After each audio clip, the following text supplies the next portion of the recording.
G'day guys, Josh here. Welcome to another video of, you know, of Lost Ark New Players Compendium. Now we're going to go through a few things here as well with the cube and the boss rush.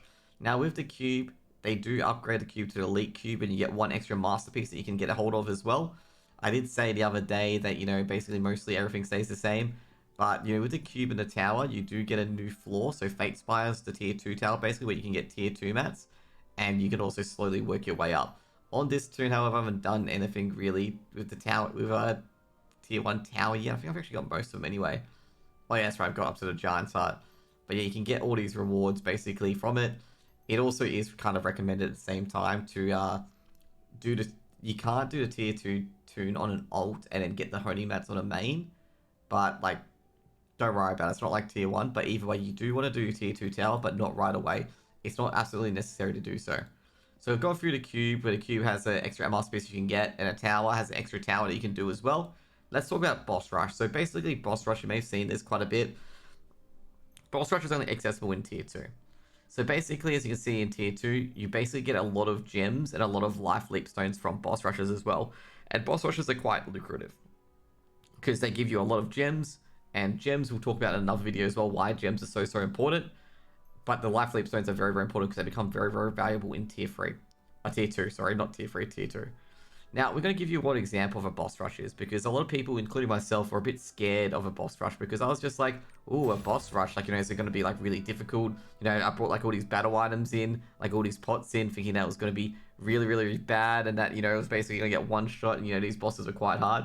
Because I was used to the bosses being like on, the Abyss raids and stuff like that, Abyss dungeons. If you'd done Ark of Arrogance and the other ones I talked about last video already, you understand what I'm talking about. You'd be like, oh crap, is it gonna be that hard or not?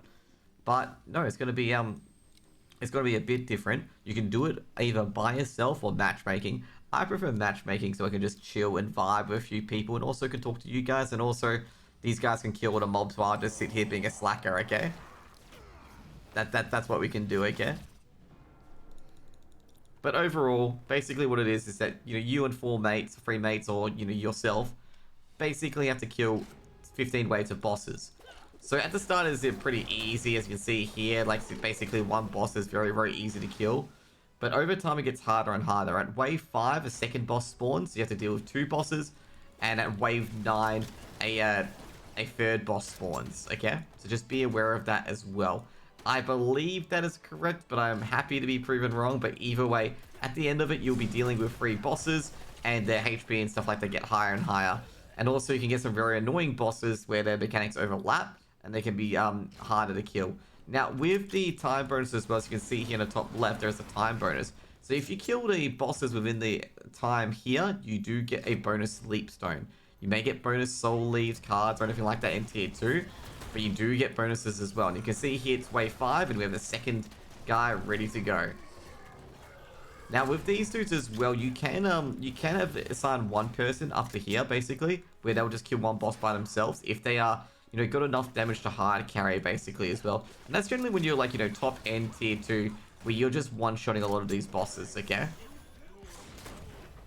So you can see here I'm slowly getting more of these chests over and over again, and that's, very, very important.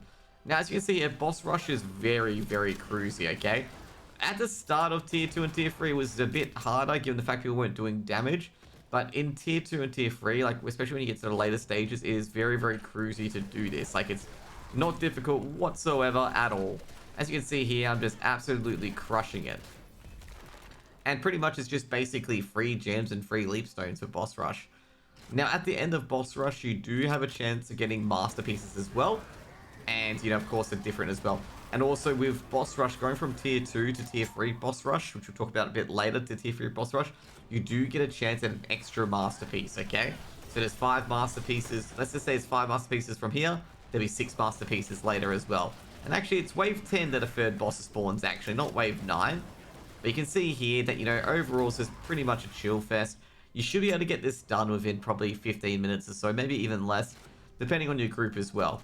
Okay, depending on yourself and your group on how quickly you get this done, because this is not a thingo where like I guess this is not a thingo where it's like super duper easy that you can just like sleep your way through it. Sometimes if you don't have if you don't have enough people active or not people doing anything, it can take a very long time. It can be very frustrating. But if you have, a good set of people, it can be very quick. As you can see here, we have a very good set of people, and also, I'm able to do a lot of damage compared to my group, I assume, as well. Now, there are guild requests and weeklies referring to boss rushes, so be aware of those as well, that you want to make sure you have the guild request for boss rush, and you want to have the weekly for boss rush, because they give a lot of leap stones, and that is very important for tier 2. Basically, for tier 2 previously, you would have had, PvP quests and maybe the cube quest. Now you want to have both the boss rush quest and the first PvP quest as your weekly to get as much leap stones as you can. Now for the guild request, there is a boss rush. You want to do that as well, because you want to do the highest level of that if you can, because that is basically three bloodstones at the same time.